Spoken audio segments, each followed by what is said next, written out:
Boa noite, turma da leitura compartilhada, feliz 2023. Continuamos o capítulo 4 com o tema A verdadeira culpa versus a falsa culpa. Aspas. Ele conscientizará o mundo do pecado. João 16:8. Muitas pessoas acham que o consultório de um psicoterapeuta é o lugar onde podem ir para atenuar sua culpa. Elas acreditam que a culpa é neurótica e que os terapeutas são especialmente treinados para ajudá-las a livrar-se dela. Chip vinha para sessões com o mesmo entusiasmo e carisma que dedicava a todas as áreas da sua vida. Era eloquente, motivado e bem-sucedido em tudo o que fazia. Embora Chip me garantisse que amava a mulher, ele me confessou que tivera um caso extraconjugal. A mulher ficou furiosa quando descobriu e insistiu para que ele fosse fazer terapia para tentar se compreender. Chip estava genuinamente perturbado com a possibilidade do seu casamento fracassar. Ele detestava o fracasso. Embora Chip tivesse deixado bem claro, tanto para mim quanto para a mulher, que estava se sentindo muito mal com o que fizera e que desejava que o seu casamento desse certo, tive dificuldade em ajudá-lo. Eu não compreendia bem a razão de seu mal-estar. Finalmente descobri que Chip de fato estava se sentindo culpado, não com relação ao que havia feito, mas por ter sido apanhado. O tipo de culpa que Chip sentia não se baseava no remorso que experimentamos quando magoamos alguém que amamos, mas no medo das consequências por ter cometido um erro e estragado as coisas. Na verdade, o que Chip estava sentindo era uma falsa culpa. É difícil tratar a falsa culpa na psicoterapia porque as coisas não são como parecem ser. Chip não conseguia admitir para si mesmo o verdadeiro motivo da sua culpa. Se conseguisse, ele admitiria que não acreditava que os homens fossem capazes de ser monogâmicos e que, aspas, pular a cerca de vez em quando era admissível. Mas não podia aceitar essas ideias porque sabia o que a mulher pensaria a respeito delas e tinha medo das consequências. Chip deixou a terapia alguns meses depois, sentindo-se muito melhor. Informou a mim e a mulher que aprendera muitas coisas a respeito de si mesmo. Mas no fundo, Chip nunca concordou comigo sobre a razão dos seus sentimentos de culpa. Ele costumava me dizer, aspas, não é ficar sentindo-se mal a respeito do passado, é aproveitar ao máximo o que se tem hoje. Minha mulher simplesmente vai ter que superar o problema e voltar a confiar em mim. Parece que Chip conseguiu evitar o divórcio, mas duvido que a mulher dele tenha voltado a sentir-se segura no casamento. Embora as coisas tenham parecido melhorar, tanto Chip quanto a mulher continuaram a viver com a sensação de que algo estava bem resolvido. Embora Jesus tenha dito que não veio ao mundo para condenar, Jó 3,17, ele acreditava que há momentos em que devemos nos sentir culpados. A partir da perspectiva dele, nem toda culpa é má. Jesus acreditava em dois tipos de culpa. O que os psicólogos chamam de verdadeira culpa, ele chamava de culpa baseada no amor. O que chamamos de falsa culpa, segundo ele, era a culpa fundamentada no medo. A verdadeira culpa é o remorso que sentimos quando magoamos aqueles que amamos.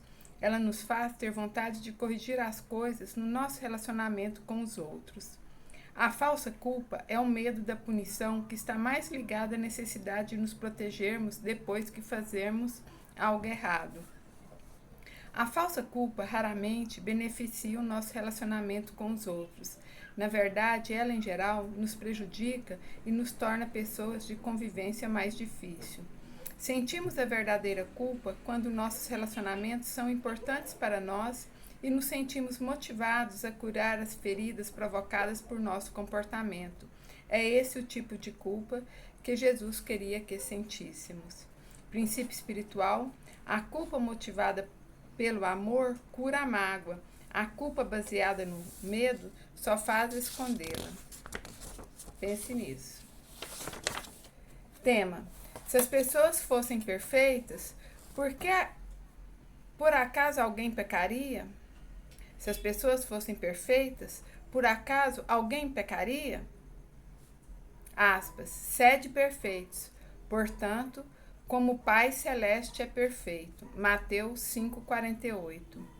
Melissa tira notas excelentes na escola.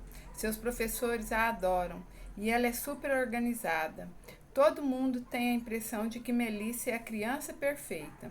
Mas as aparências superficiais podem ser enganadoras. Melissa é muito autoritária e intolerante com seus colegas.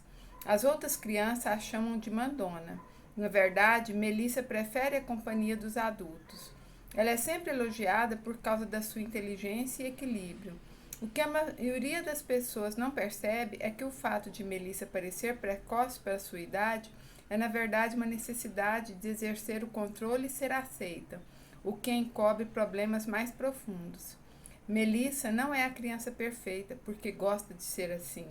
Ela é perfeccionista porque precisa ser desse jeito. Várias crianças com problemas de autoestima passam pelo sistema educacional sem serem notadas, porque nunca causam problemas.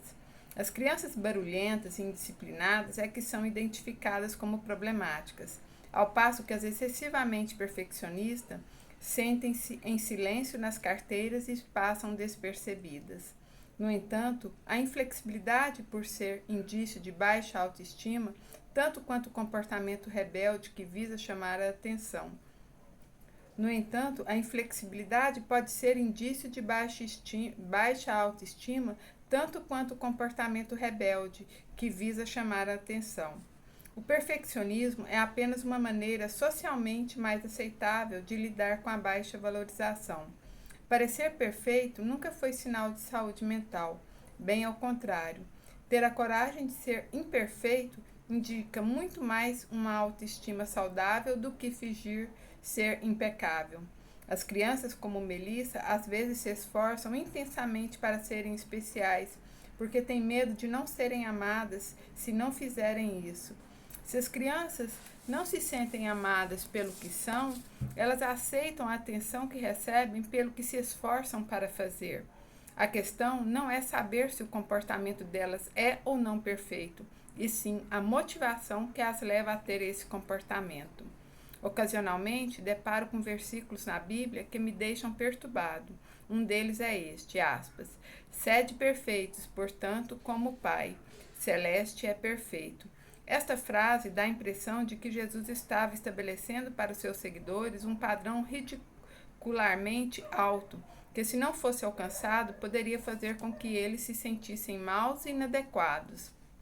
No decorrer dos séculos, muitas pessoas confundiram o perfeccionismo moral com a retidão espiritual e definiram a espiritualidade em função do número de coisas das quais se abstinham, como fumar, beber e praguejar. Mas às vezes são exatamente as pessoas que se empenham em parecer perfeitas as mais culpadas de pecado. A palavra grega traduzida como perfeito nessa passagem também pode ser traduzida por maduro. Quando soube disso, eu me senti muito melhor. Sei que jamais serei perfeito, mas acredito que posso continuar a crescer. Ter maturidade significa reconhecer que vamos continuar a pecar, mas seremos capazes de rever nossas ações e corrigi-las. Fingir ser impecável é, na verdade, um sinal de imaturidade. Jesus não definiu a maturidade espiritual como a ausência de imperfeições, e sim como presença da força. Eis como interpreto os ensinamentos de Jesus.